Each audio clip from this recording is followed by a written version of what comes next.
Hai, Assalamualaikum. Selamat datang ke channel Kina NRL. Di video kali ini, saya akan membagikan resep cara lain memasak ayam supaya lebih enak, nikmat, dan gak digoreng-goreng terus ya. Langkah pertama, di sini saya siapkan bumbu-bumbu halusnya terlebih dahulu. Di sini saya sudah siapkan 5 butir kemiri, 12 siung bawang merah, kemudian saya siapkan 10 siung bawang putih, secukupnya jahe, 1 ruas jari lengkuas, 2 ruas jari kunyit, dan 8 biji cabai merah keriting. Jika suka pedas bisa ditambahkan lagi ya. Kemudian semua bahan ini saya haluskan. Di sini saya skip aja ya supaya lebih mempercepat. Untuk hasilnya ini sesuai selera ya, mau lebih halus atau mau seperti ini juga bebas, nggak apa-apa. Langkah selanjutnya di sini saya panaskan secukupnya minyak goreng. Kalau minyaknya udah panas bisa dimasukkan bumbu yang telah dihaluskan tadi. Kemudian masukkan 1 lembar daun salam, 2 batang serai yang sebelumnya sudah saya geprek terlebih dahulu. Tumis dan masak lagi hingga bumbunya ini benar-benar matang dan tanak. Wajib benar-benar matang dan tanak ya, supaya nanti hasilnya tidak bau langu dan tidak amis. Nah, kalau bumbunya udah matang dan tanak seperti ini, tandanya di samping-sampingnya itu udah pada gosong dan kering. Bisa dimasukkan 500 gram ayam yang sebelumnya sudah saya cuci bersih. Kemudian aduk merata dan masak lagi atau ditunggu sampai ayamnya itu berubah warna sedikit putih-putih gitu ya. Nah, kalau kulit ayamnya udah mulai putih-putih seperti ini, bisa dimasukkan 300-400 ml air putih.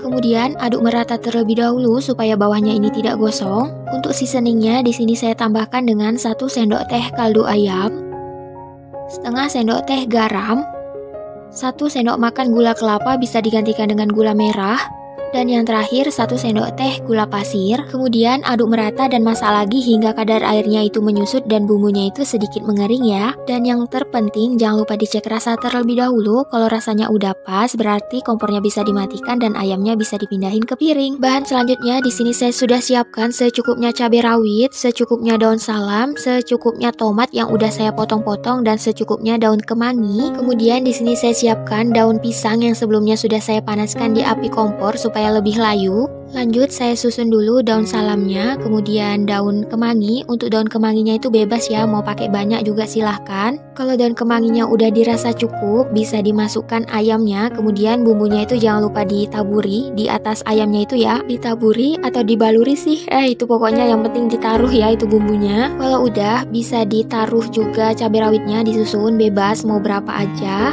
Kalau misalnya suka pedas, cabai rawitnya itu bisa diiris-iris ya. Tak lupa juga tomatnya itu disusun-susun, untuk banyaknya itu sesuai selera aja. Kalau semua bahannya udah ditaruh di atas daun pisangnya itu, kemudian daun pisangnya itu digulung ya. Usahakan daun pisangnya itu lebar supaya gulungnya itu lebih banyak dan airnya itu tidak keluar. Kemudian di masing-masing sisi daun pisangnya itu dilipat lalu ditusuk pakai lidi ataupun tusuk gigi. Bisa dilihat dari video aja ya cara pembungkusannya. Untuk cara bungkusnya itu bebas ya, mau bentuknya kayak mana, yang penting tuh dibungkus supaya lebih wangi, lebih harum, lebih enak. Karena di sisi ini tuh ada yang kerasnya, di sini saya potong ya. Saya buang supaya lebih memudahkan untuk dilipat dan ditusuk.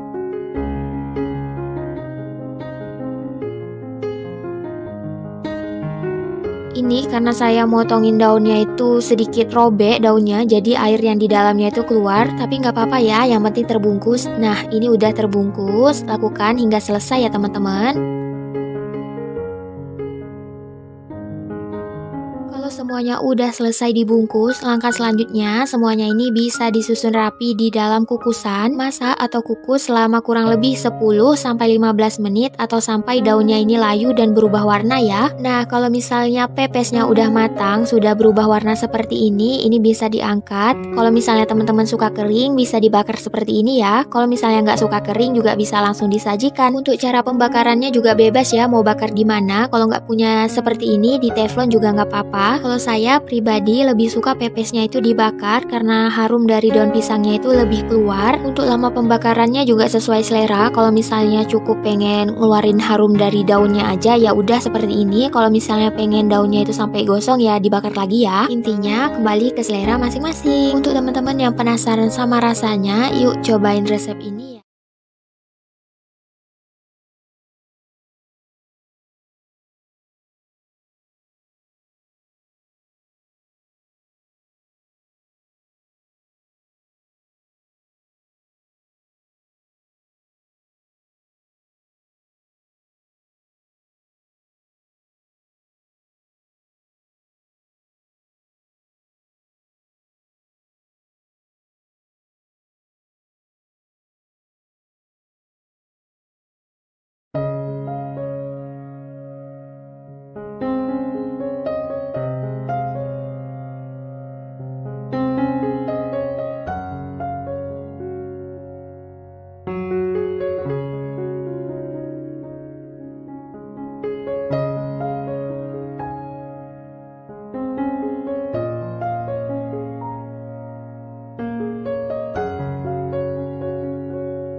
Langkah pertama, siapkan 400 gram jamur tiram. Untuk jamurnya, bakal saya suwir-suwir. Tapi sebelum disuwir-suwir, jamurnya ini sudah dicuci bersih ya. Lalu jika sudah dicuci bersih, jamurnya ini diperas supaya kadar air di dalam jamurnya ini keluar. Nah, jika sudah selesai menyuwirnya, sisihkan terlebih dahulu, lalu siapkan bumbu-bumbu halusnya.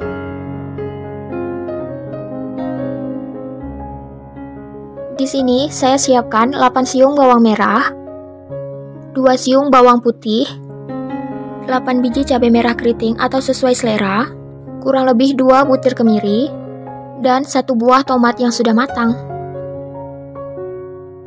Untuk tomatnya, saya potong-potong atau saya perkecil seperti ini agar memudahkan proses pengulekannya. Untuk bumbunya ini bebas, halusinnya tuh mau terlalu halus atau kasar-kasar seperti ini juga tidak apa-apa. Langkah selanjutnya, panaskan secukupnya minyak goreng. Jika minyaknya sudah panas, masukkan bumbu yang telah dihaluskan tadi.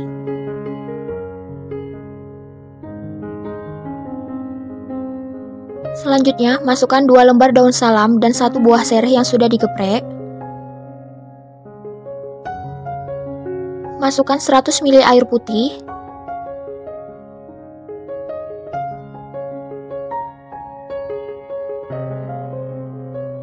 Dua sendok makan gula pasir. Jika tidak suka manis, boleh dikurangin ya. 2 sendok teh kaldu ayam. Setengah sendok teh garam. Masak lagi kira-kira 2 menitan sampai bumbunya ini benar-benar matang. Dan yang paling terpenting, jangan lupa cek rasa ya. Jika rasanya kurang, boleh ditambahkan bumbu-bumbunya. Selanjutnya, bumbu yang sudah dimasak, masukkan ke dalam jamur yang telah disuwir tadi. Aduk merata. Nah, jika sudah rata seperti ini, siapkan beberapa lembar daun pisang yang sebelumnya sudah dilap atau dibersihkan. Langkah selanjutnya, masukkan secukupnya jamur. Untuk yang suka kemangi, boleh ditambahkan langsung ya di dalam bungkusannya.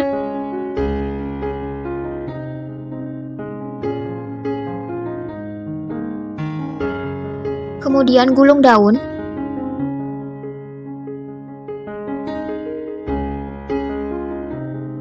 Dan untuk masing-masing sisi, ditusuk atau dikunci menggunakan tusuk sate atau tusuk gigi.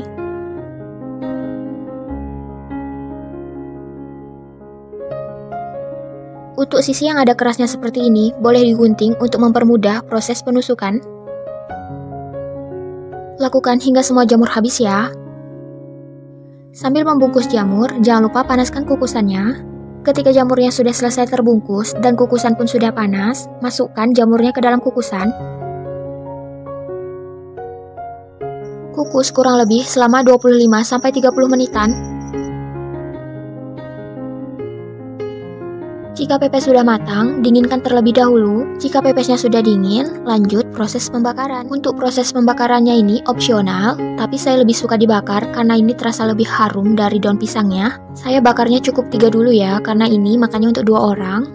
Jadi kalau mau makan lagi, tinggal dibakar dan rasanya tuh pun masih tetap hangat dan nikmat. Oh ya, gimana nih kabarnya teman-teman? Semoga selalu diberikan kesehatan dan umur yang panjang ya. Untuk yang lagi sakit, semoga lekas sembuh dan lekas beraktivitas lagi ya. Nah, jika warnanya atau daunnya sudah gosong seperti ini, sudah cukup sampai di sini. Sudah boleh disajikan menggunakan nasi hangat. Nah, ini saya mau nyobain gimana rasanya. Terlebih dahulu saya buka bungkusannya. Ini tuh harum daunnya udah sampai kemana-mana. Yakin gak mau nyobain resep pepes ekonomis ini? Cobain deh, bikinnya tuh gampang, mudah, gak ribet, dan rasanya tuh nikmat banget. Apalagi dibikin dengan tangan sendiri. Nah, baru dilihat aja udah kelihatan banget pepesnya ini padat, tapi itu super lembut. Saya mau nyobain dulu ya gimana rasa pepes ekonomisnya ini. Bismillahirrahmanirrahim. Rasanya tuh enak, lembut, gurih. Daripada penasaran sama rasanya, yuk cobain resep ini. Nah, sampai di sini dulu video kali ini. Terima kasih untuk teman-teman yang selalu hadir dan setia menonton. Semoga selalu diberikan kesehatan, umur yang panjang, dan dipermudahkan rezekinya ya. Amin. Dan untuk teman-teman yang baru hadir, jangan lupa di subscribe, like, dan komen positifnya ya, supaya saya lebih bersemangat bikin videonya. Dan yang paling terpenting, semoga video-video saya selalu bermanfaat. Ketemu lagi di video selanjutnya. Bye-bye. Assalamualaikum.